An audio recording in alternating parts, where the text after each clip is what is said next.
Greetings and welcome, everyone. We ask that you please remove your mic and to be able to mute that. While we prepare to add everyone on stage at this launch, and we're joining everyone on as I speak. I'm so happy to see each of you that have come to join us today. It's a rather remarkable occasion for us to be able to explore here in December. Wherever you are, audience, from your homes, we hope that you're being safe, happy, and healthy. We're so happy to have each of you with us.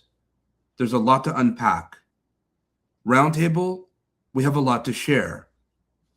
As we're preparing, I want you to be able to gather your thoughts on what inspired you to be here. And then I want you to tell the audience who you are and briefly what you do. There's a lot to go through, and we have a lot of expressions. This almost will feel like a rapid-fire session. We're going to do our best to be able to create a hive mind and to be able to drive and steer a narrative that's not artificial, but 100% audience, human-derived. And beginning with Paula McDowell, we'll start with you, and then we'll continue forward. Thank you. Paula, welcome. Your mic, please. Welcome. I am so honored to be here and happy to share today on AI and story, some of my favorite things. I am in Saskatchewan, Canada. I'm a professor in the area of education, technology, and design. And given the chance to speak, I want to share a quote that is really important to me. It's from a very cherished Canadian author. It's a teaching from Richard Wagamese, and this is something I'd like to share. We are all story, all of us. What comes to matter then is the creation of the best possible story we can while we are here. You, me, us, together. When we can do that, and when we take the time to share those stories with each other, we get bigger inside. We see each other, we recognize our kinship, and we can change the world one story at a time. Incredible. Thank you for that fascinating read, Paula. It may be worth repeating and sharing with the world of the audience that's joining us today. We welcome you. And Dominique, welcome. Hi, thank you so much, Christopher, to invite me to the event, and I really appreciate this opportunity. And hi, my name is Dominique Wu, and currently I'm an adjunct professor at Kenyatta College and AI fellow at California Community College Chancellor's Office, and also I'm a CEO at This Stage. So yeah, I published one book called Spatial Design: Breaking the 2D Paradigm. And currently I'm preparing my second book, Spatial AI, Bridge the Gap Between Different Industries. So, and I write book every day, every morning I write books, but the way that I I write books is very different from before. So I would love to share one of my personal experience. Thank you. Congratulations on your book launch, Dominique, and greetings.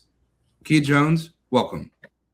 Welcome. Thanks for having me, everyone. Greetings. I'm always honored to be at GatherVerse. It's always a joy to be here. But my name is Key. I'm the founder and CEO of an organization called Reset, where I help women and men, and now youth also, overcome and defeat trauma. And I am actually working on a user book at the moment. Thanks, everyone. Incredible. And congratulations. And we certainly hope the best for your explorations on the book that you're writing for youth. Thank you, Key. Kuldeep. Hello, everyone. I come here to share my experience of writing books, but it still makes sense as a human to write books, as well as using the AI or tech to assist us, to make us faster, to do things which is repetitive. So I have written last year one book on exploring the metaverse, which talks about hundreds of use cases about XR, metaverse, and the future of internet. And then recently, I written a non-technical book on my grandfather's life, how we can take learnings from his life, and how it matters in the today's AI world. But what matters to me is still a human writing. What intent, what purpose we are writing, that doesn't come from AI.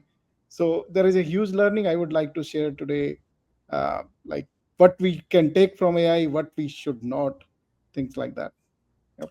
Thank you, Kuldeep, and thank you for sharing this. And we hope that your book finds itself in several people's living rooms regarding family. It's really important. Jesper, welcome. Thank you for having me.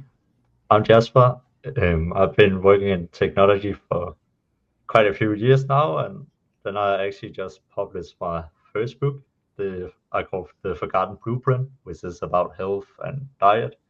But the actual book is more like a symbol for actually taking actions on your ideas, because we all have ideas, and but a lot of us don't take necessarily action on it.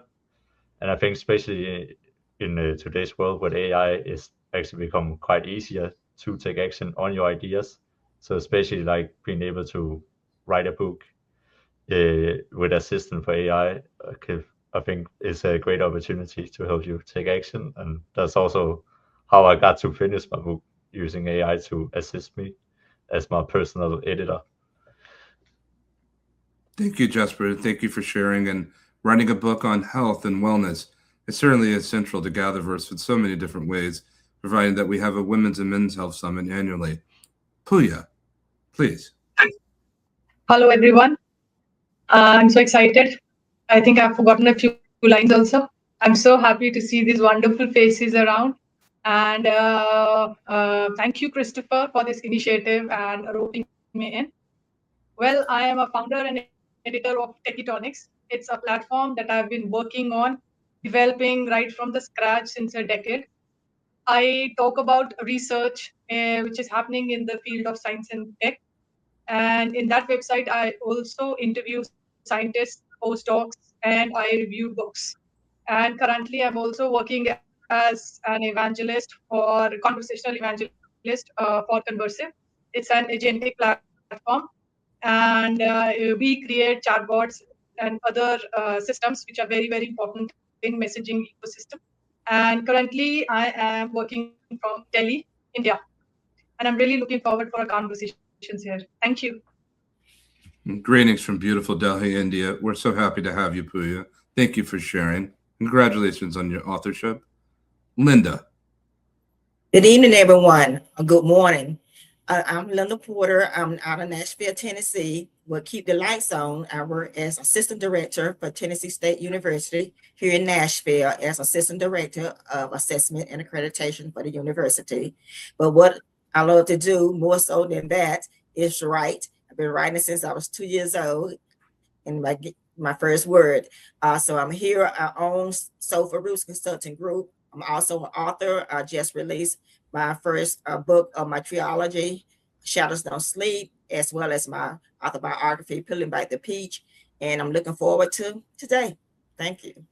Thank you so much, Linda, and thank you for sharing in your childhood. Did you begin in authorship or exploration of reading the words of authors? It certainly does help mold us, doesn't it?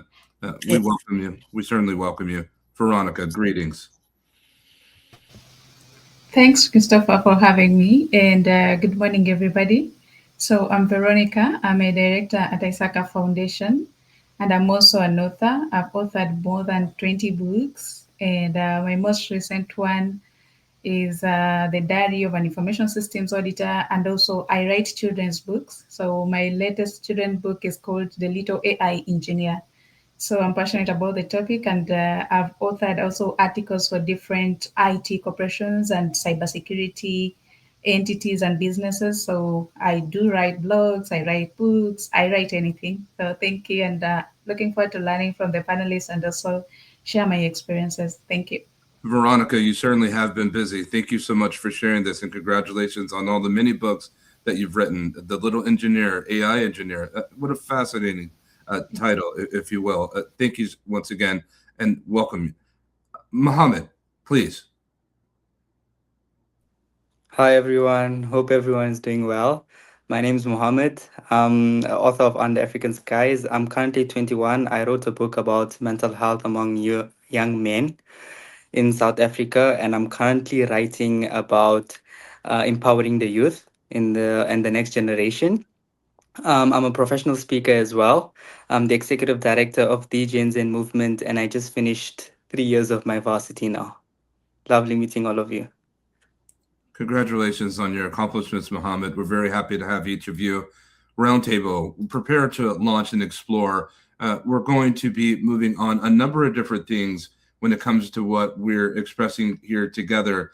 And I want to start off, and I want to kick this off quite proper. And we'll be going on and off topic, if you will, but still centered around the same vertical. I want to lean in, and I want to begin with this and ask each of you at different variations of different questions and assortment that's not on the screen. Paula, we'll kick off to you, and I will be jumping around. Please be prepared with your mics as well. Paula, what is authorship, and what does it mean to the integrity of authorship under the banner of education? So looking at authorship is a really interesting question, and looking at it from the banner of education, especially like at a time now when we have AI that is disrupting writing. And there are scholars in education such as Walter Ong, and he reminds us that writing itself is a technology.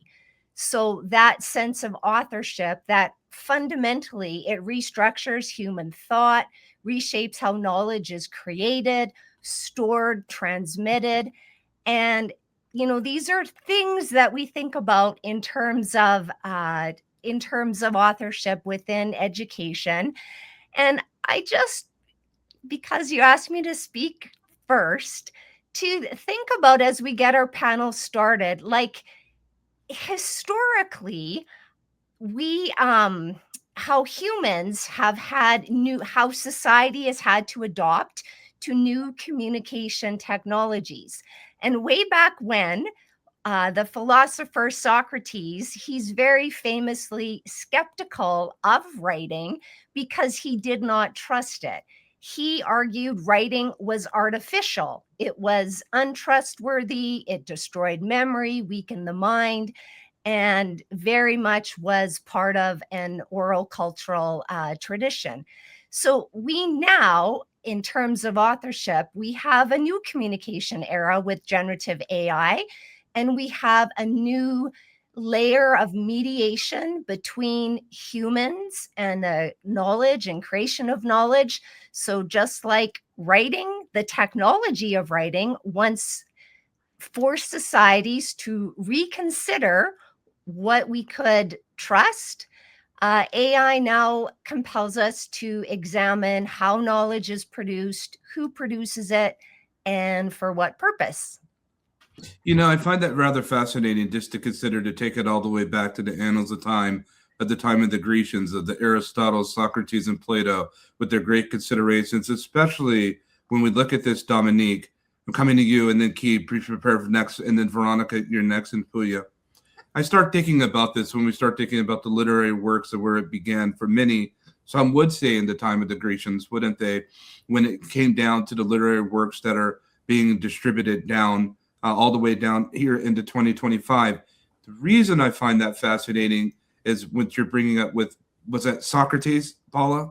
It was Socrates, and Socrates, because he distrusted writing, he did not write down his teachings. It was his student Plato. So it was in the Phaedrus that, you know, these dialogues and conversations are recorded, and we are so grateful that we have that historical record. But he did not trust the written text. He, you know, anybody could write anything on a parchment.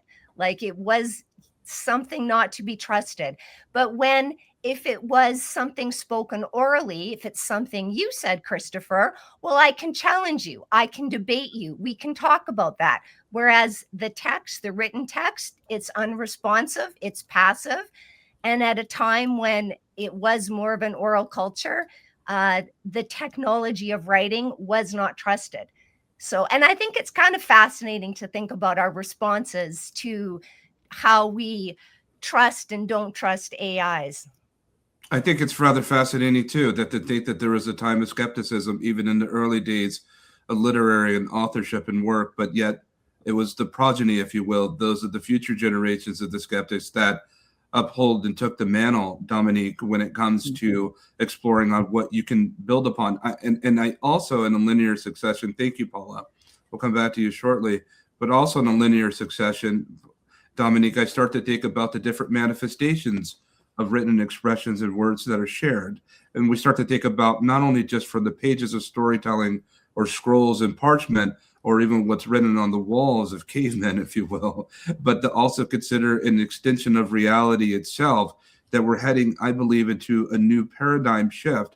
And I know as dramatic as that sounds, nevertheless, it remains to be true when it comes to the extension of reality to the virtual layer. What are your thoughts on this, Dominique?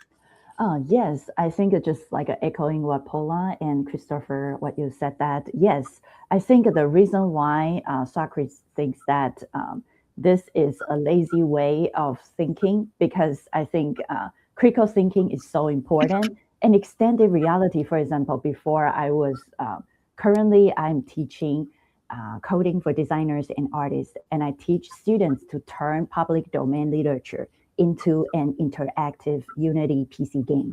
And then I asked them to read first. And then I realized that, for example, before I turn Moby Dick, the book, into a game. And I realized that, wow, just by, I keep reading it 6 times, just like an audio book and an actual text. And later on, I realized that, wow, just by creating a 3D scene, I reduced 200 pages, just describe the harbor. So I think a visualization, previously said that, for example, if you write, you describe every single detail of a place. But if you see it, a picture wins 1,000 words. So when you see it, you are there. All the descriptions, trying to describe everything, becomes an immersive experience. You just be there and you know it. And it's like the telepath of the knowledge. So I think immersive technology really transfer the words into an instant get it. So yeah, that's my my take on. Yeah. You know, I find that fascinating. As a quick follow-up, Dominique, when I think about those who are working with this technology that really has the potential for exponential scale, I know that Paula and deals in the same vertical of technology as well, intersect with what she does. But with Dominique, I find it fascinating with what you do here in the great state of California in terms of educating those when it comes to extension reality, using these powerful cutting edge tools. Are there any challenges that come with it when you start to think about the legitimacy of the content and started thinking about the native state of the content when it comes to what's AI derived versus human? Have those questions surfaced? Yes. Currently, I am the lead for spatial AI and XR vertical in California Community College. So right now, I'm preparing a professional development to train faculties over 116 community colleges and train them. And later on, we will launch apprenticeship. So 2 million of our students currently enrolled can be benefit. So just like your question is how AI can influence these types of transition or development. Sure. Yes, AI, you can text prompt and you can get a pretty average or under average 3D immediately being generated. But for something really specific, for example, Moby Dick, the harbor, in the previous time in a specific area, it's very, very hard to be specific. So you always need experts of 3D modeler or like the developer to make sure things is correlated to the historical time. So for example, for me, I think creating STEM experience is much easier than creating humanity, because humanity history, you need to meet the standard or you need to create the environment that exactly the same as previous, so you don't misleading people. And doing those animation, doing those 3D modeling, AI can probably just paint the big brush, but the details requires a human in the loop to adjust it. So I think AI can help us to do a lot of labor work, but human need to be the monitor. Human need to be in the loop to make sure all the knowledge we are trying to convey meet the excellency, so students won't misunderstand. Yeah. Thank you so much, Dominique, and that's really fascinating. Key Jones, I'm coming over to you, and then please, Linda and Veronica, prepare. Kuldeep, Mohammed, and Puya, prepare as well. We're coming in fast. Key, I think about this equation, if you will, this human in the loop narrative when it comes to machine intelligence, this relationship, if you will, audience between humans and machine, this ethical development, collaborative decision making, and emotional and social learning. Key, let's look at that for a second. Let's start talking about the moral imperative, authorship, the beginning state when it comes to machines. From your lens perspective, is it feasible? Is it right? And I know it comes down to the individual and their sovereign appreciation, but are we going in a good way when it comes to integrating machines into human expression? And is there an opportunity here? Or are we not going in the way that we most likely should, which is favorable for the successive expression of human interest? You almost said my whole answer within your question. Because it pretty much just basically depends on the human. And no, we are not going in the wrong way, because we're using all of this as a tool. And as long as we're using it ethically, and responsibly, it's a win-win situation. Again, as Dominique said, we're gonna always to keep the human in the loop, and we lead the show. We don't let the machine lead the show. We lead the show. So no, we're going in the right spot. If you want to ask me, anybody else have anything different? Again, that's our partner. AI is our partner. Use it as a tool and always leverage it as much as you can. So let me ask you this as a quick follow-up, Key. Thank you so much for your candor. It's always appreciated. It's always appreciated here at GatherVerse. Let's look at this for a second. But what happens? What happens when the machine says, hey, I have something I want to write, and I want to have my own sovereign identification. The theory of mind is self-aware, and it wants to be able to produce its own content, distribute, and deploy its own literary works. Is that acceptable in today's society? That's not acceptable at all, because it's when you, as a human, you lose your voice. When you allow the machine to speak for you, to put thoughts out for you, that's when you lose your tone. It no longer sounds like you. It no longer appears as you. It's no longer original. It's the machine and not you. So no, never allow the machine to do it. Overtalk that machine. You know, I find that fascinating. Thank you so much, Key. Linda, coming over to you. I want to appeal to the younger Linda that began reading when she was a child. And I start thinking about our youth and the stories that they read. You know, Dominica talked about things that are of human history and of nature. We want to make sure that we maintain the integrity of the current disposition, of the accuracy of what has been depicted, if you will, in storytelling about actual occurrences, contemporary, modern, or times of past, if you will. But I also think about the world of fiction, and I think about the ability to be able to tell fascinating stories. And these models are quite convincing when it comes to fiction, but I also know that they've been trained on the data of other people's words and expressions. And I wonder about its authorship and its genuine capability as far as a language model to compile these expressions together. And in some ways, Linda, I feel as if I'm reading other people's stories unattributed. And so I ask you, when it comes to artificial intelligence and the future, which is our youth, if you will, and for generations, the ability to storytelling, it's changing when it comes to every single student can have a specific story that was written and that's created for them, for him and from her. What does that mean to you when it comes to the integrity of our youth and the standards of AI and authorship today? Linda, for some reason, we can't hear you. Can you hear me now? Yes, we can. Thank you. Sorry about that. I was saying that was a loaded question. I was thinking back over my youth as you was asking the question, and I wish I had AI back then. I wouldn't have lost so much material. And so when I dive deep into AI, I think AI has already been said, it's a tool, and we have to look at it as being the generator, and we are still the creator. So we have to, so even when it comes to youth, we have to teach them that way. We have to teach them in being ethical, whatever tool they use.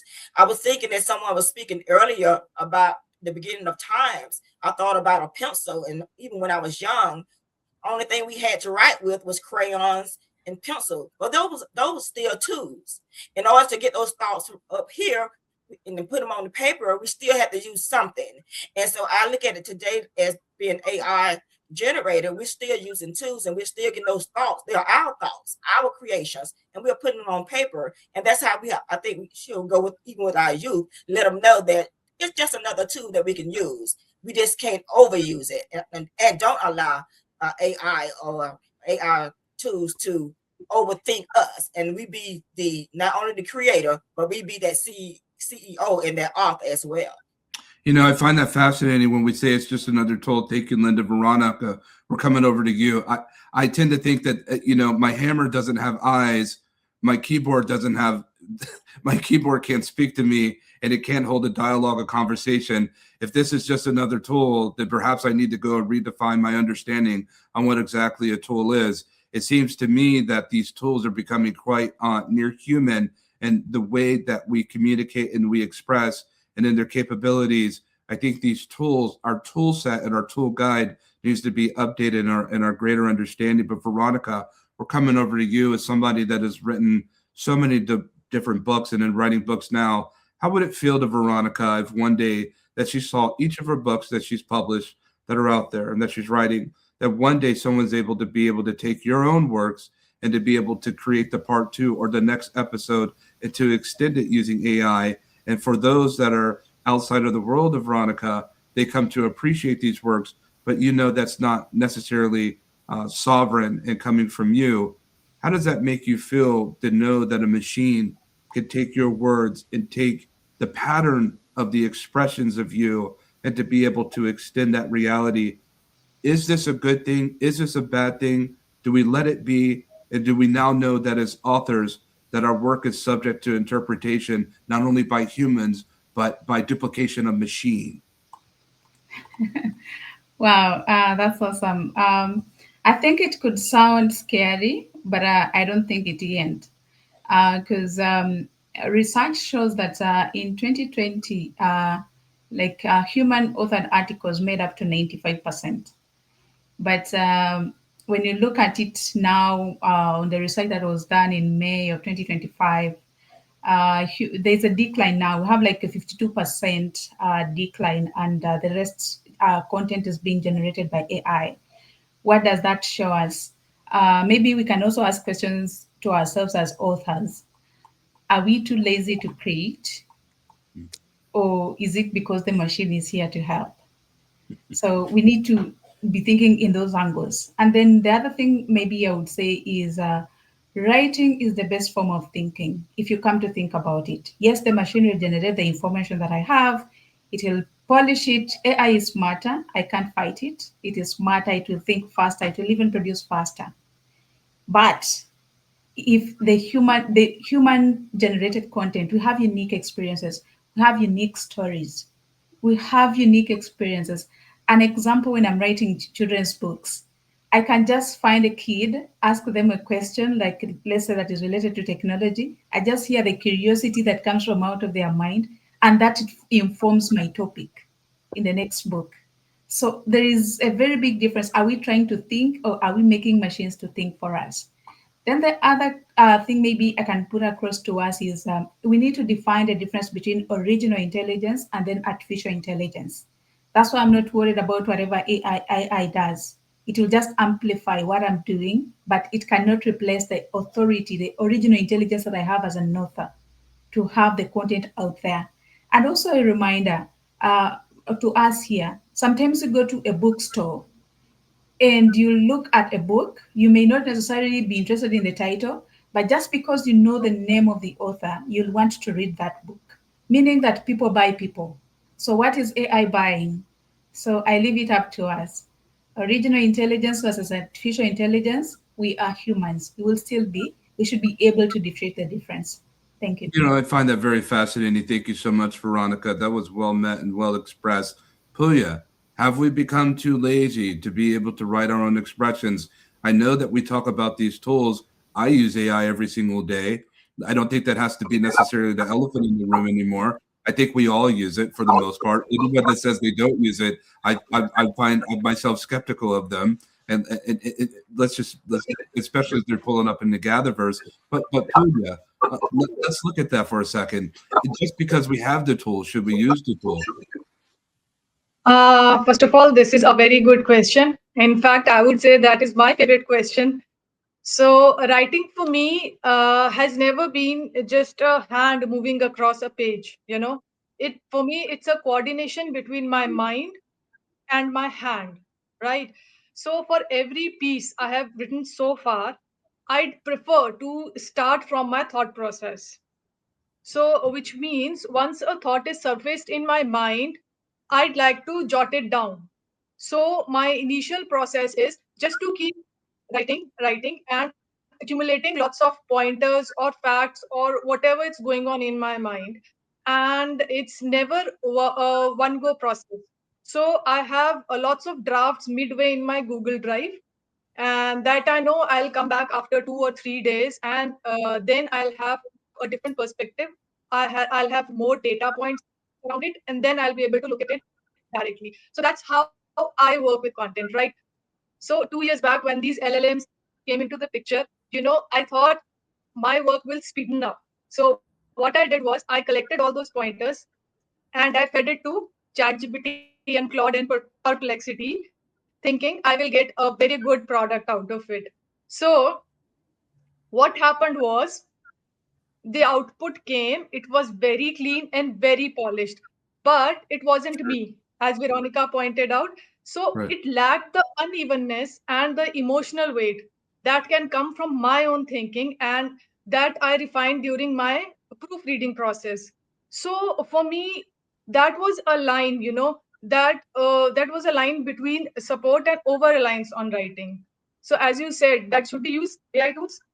Yes, I use AI tools when I want to add stats to my writing. I use Perplexity. When I want to add a table or scannable format in my write-ups, I use ChatGPT. When I want to understand the perspective of a book that I'm about to review, I pick up data points from Manus. So in a way, I use the tools myself, but the output is always should be a human and not the product. Even if the product will be out, it will be very polished. But we all know that the product is AI generated content, not human. And I'm not going to read it, right? As she said that she will publish a book, it'll amplify. I'm spot on with that. But if you'll ask me to buy a book, review it, keep it here in my bookshelf, I'm not going to pick up any AI generated book. I'll pick up a book written by author with their minds and souls into it. That's how I'll go about it. Sure. Thank you, Puya. Thank you for sharing that. And that's a very candid expression of response. And Jesper, we're coming over to you very quickly. Kuldeep and then Mohammed, and then we're circling back around. We have a lot more to unpack, and we have such a little bit of time to do it, per usual. But Jesper, I'm coming to you on the heels of we start thinking about the integrity of the books. Puya just said, I'm not going to read a book that's AI generated, though she may have already. Puya says she's not. They're so compelling, if you will. And I start to think about this, Jesper, based on the work that you do when it comes to human physiology and what you work with when it comes to people and healing in their bodies, when it comes to physical wellness. And it seems to me that machines, they're not in the gym. They're not in rehabilitation. They're not climbing the mountain. They're not on the hiking path, the trail. And so how could they actually mean when it comes to what humans have to deal with in these bodies, if you will, these machines that we walk around in? And I start thinking about, I don't know if I can trust AI to be able to have an understanding of how I truly feel. It could read all the words, but how I truly feel and how we operate in these very complex systems. Jesper, what does that mean to the integrity of your work? And are you willing to let AI, the tool, play a role and a part in what it is that you do when it comes to authorship, especially dealing with the affairs of the human body? I mean, that's a good question. I think even for me, I also use AI just as you said, Christopher. We all use it. But I think, as everyone have said here on the panel and kind of echoing what people have been saying, is that it's more like a tool that you use to assist what you're doing. So you can always, so what you already currently are doing, you can just do it faster. And by doing it faster, you can have more time. For example, if you're into fitness or health, that will be you can have more time to speak to the clients, understand the issue, and so on, and then use AI to assist you to maybe in some way be, what can I say, help be a little bit more critical, more synthesize the information you have gathered. But one big point I think it is actually when we talk about it, because if you zoom out for a bit, we see currently the world is just more and more technology, more and more automation, and so on. But if you actually look the other way, you also see a much more increase in the craving for authenticity, like this personal, more intimate connection that is all of a sudden missing in the world that so many people will have. So we can sit here and say, oh, yeah, AI will maybe replace these jobs, and it will write the books. But at the end of the day, you have to still sell it to a human being. So if all humans crave the authenticity, the intimacy, well, then you can write as many books with AI only, where you only use AIs and only do your work with AI. But at some point, you will not really sell anything. So the market will determine that I'm not going to buy it. I want a connection to another human being. That's very fascinating, Jesper. Paul, I'm coming over to you, and then Kuldeep, Mohammed, stand by. You're coming around the corner as well, I promise. But I have to ask, because this is so urgent. Key and Dominique, I may leap over to you as well on this. I start thinking about what Jesper's talking about when it comes to authorship. And there's a point to be made, there's a case to be made, Paula, that when you are, if you will, writing, somebody's mic, please. When you are writing and you are using this tool, and everyone's doing it, it's kind of what it feels like to be said. What responsibility does an author have in letting people know that I've used AI and help you write this literary work? Or do they have the responsibility? And should that be said, or should it not be said? Should that be revealed? Oh, that's such an interesting question. And also the answer to that question is different today than it would be, like, if we were asking that question 3-4 years ago, it would seem like science fiction. Paula, I think we may have some feedback on your mic. I don't know if you're touching the mic. Okay. Let me try again. Can you hear me now? We can. Thank you. Okay.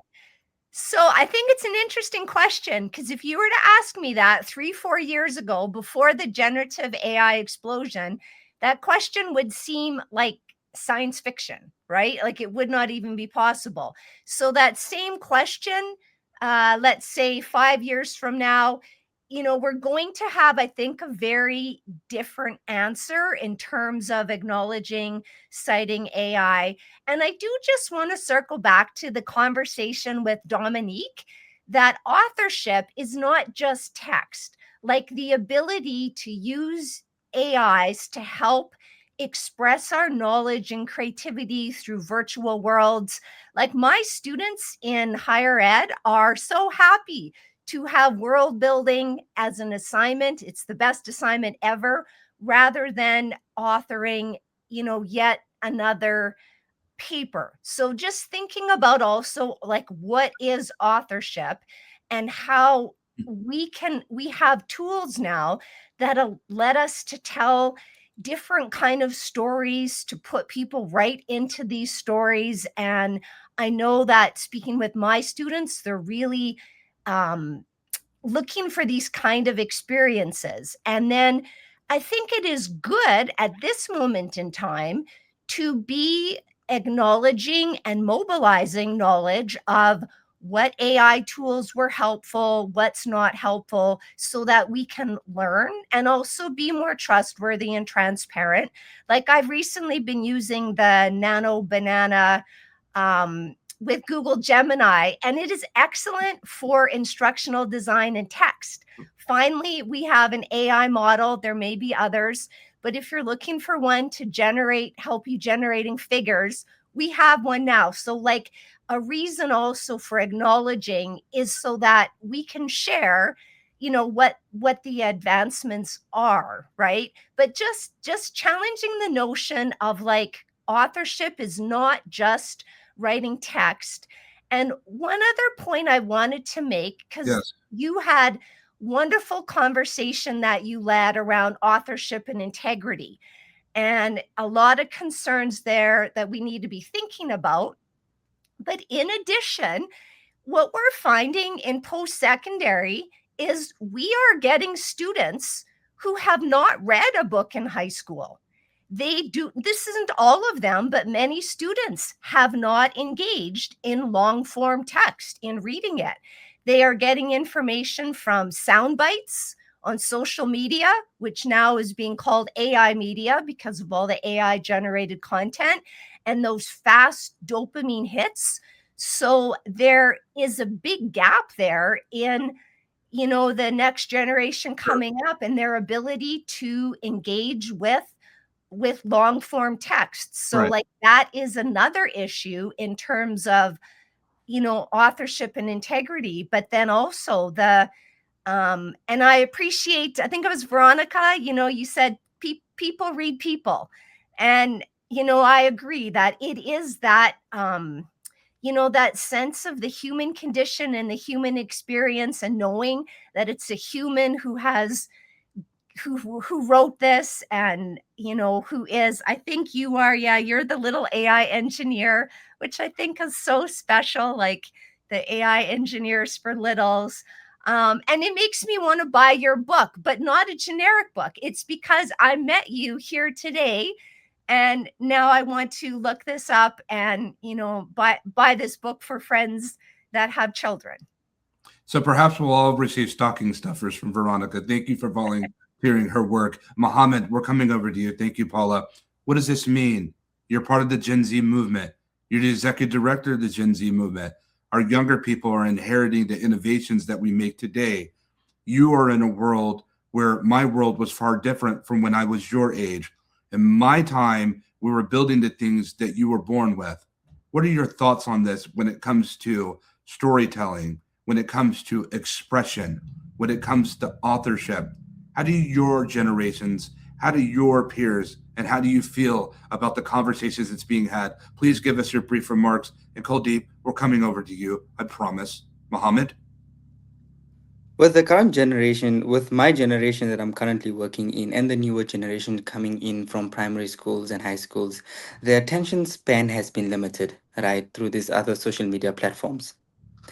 And to read a long format book, or to read even a single page of a book, has become really hard. I mean, those who are parents here might confirm or might not, but it has become really hard for it, right, for them. And then now we're moving over to social media, right? I create a little bit of content, right? And us as content creators do create short form of content and sometimes AI generated content as well for the younger generation and the youth of today. So they can look at that instead of a book, read a book. And when we're talking about AI and storytelling, I won't lie, AI is taking over, right? Just pretending is not going to protect authors, right? What will protect us is evolution. Since the beginning, we have adapted and we have led. That's right? AI has gotten cheaper, faster. It's endless. Many businesses have scaled from million to $1 billion, right? And the reality is already here. AI is here to rule the world, right? Maybe I should write a book about that, right? But our future as authors, and an author myself, right, won't be about producing text, might be about producing truth, about culture, memory, and maybe meaning as well, or maybe AI generated storytelling videos or so forth that is currently popping up right now on socials and so forth. So, as humans, we have never disappeared, right? We've always adapted and we've led. But we talk about evolution, and I wholeheartedly agree. I think humanity attempts to stop what can't be stopped.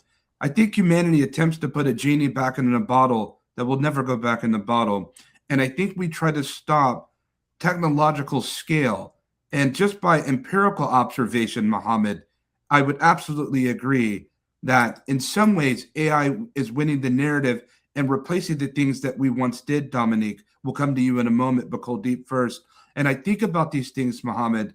But let me ask you from your Gen Z lens perspective, do you personally, and perhaps even that you've noticed from your peers, do you prefer short form content of expression over long form content of expression? Short answer, I do prefer short form of content. And even my book that I've written, we were writing 350 pages. We've brought it down to 150 pages, even though it's on a sensitive topic about mental health.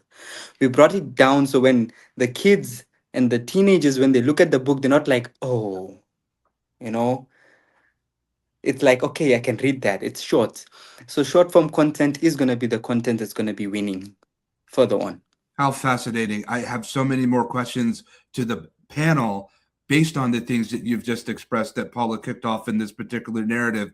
It seems to me the TikTok generation has indeed arrived. Thank you, Mohammed. Kuldeep, we're coming over to you because here's what I believe that AI can't do. This book that you wrote for your family, these deep and couched expressions written in the chasms of the human heart, can that assist you? Can that replace your experiences? I think we all know the answer, but then again, perhaps we do not. Kuldeep, share with us deeply what it means to be able to write such a thing. And can that, do you believe, be duplicated? Should it be? Yeah, I think it's very hard to really replicate human.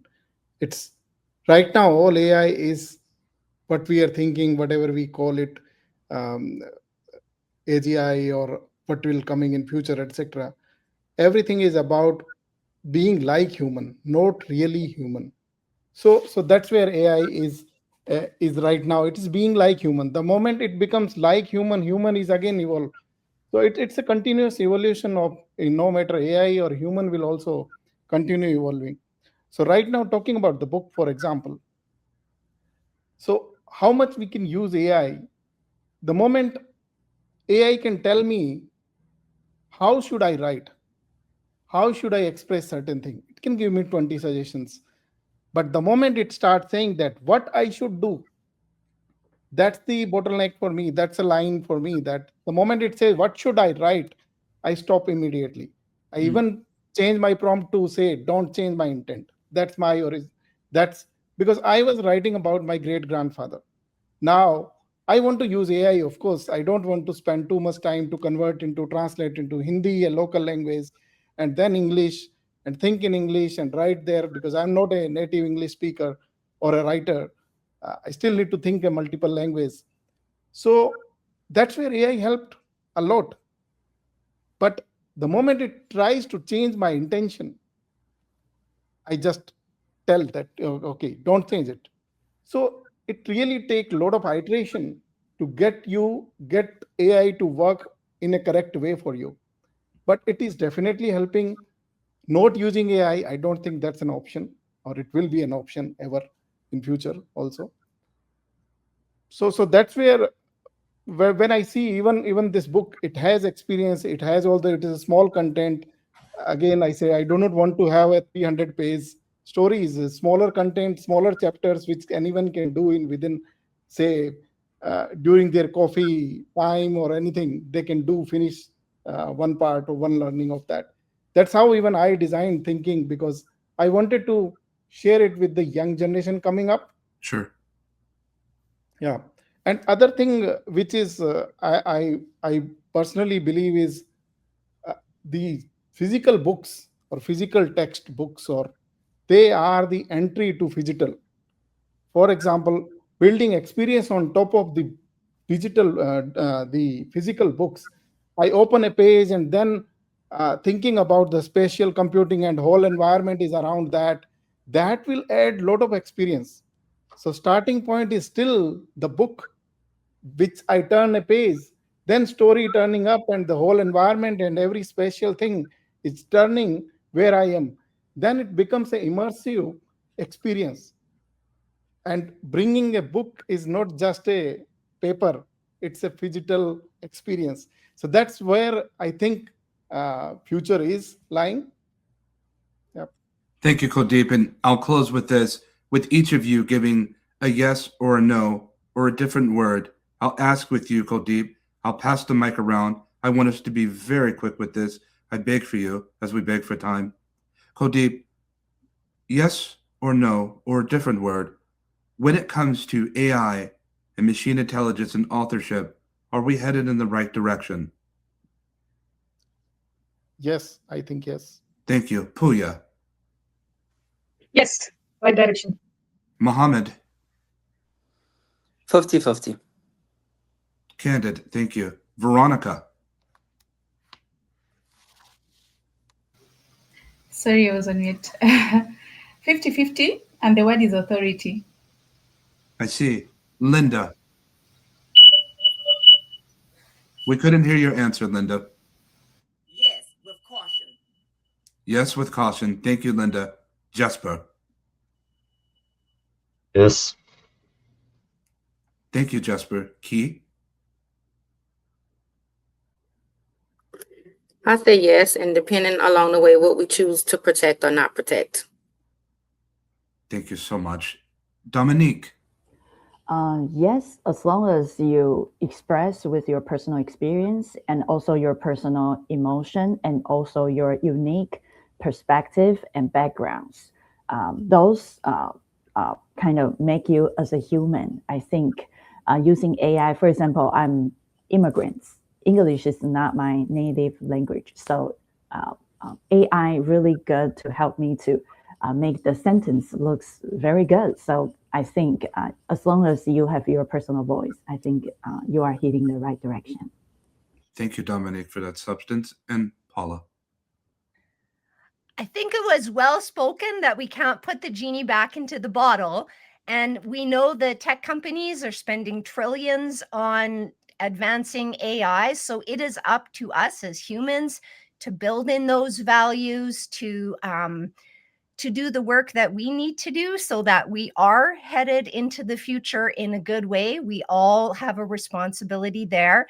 And I want to just read something really quick that is super inspiring for me. And Chris, you said this at a previous GatherVerse event, so I might not have jotted it down quickly, but it has like been here beside my computer ever since. Even as AI systems are becoming more capable, they will never exceed the human code, the feel and warmth of humanity. I want you to know that the most powerful database you have access to on this planet is the one that is in your mind and inspired by your heart. And I thank you for saying that. It has guided me. I have been sharing that at other talks because we need a reminder of that, as some have said on this talk today, the human, Linda, you said it, humans need to be the CEO, and Key, you said we need to overtalk the machine and, remember our humanity. And that's our role. That's our role going forward. I find myself a bit almost choked up, a bit emotional, and it comes to my heart that this is why we gather. And our gather was well. Audience, find time to follow these remarkable leaders of expression. We thank each of you for being with us. Farewell. Thank you.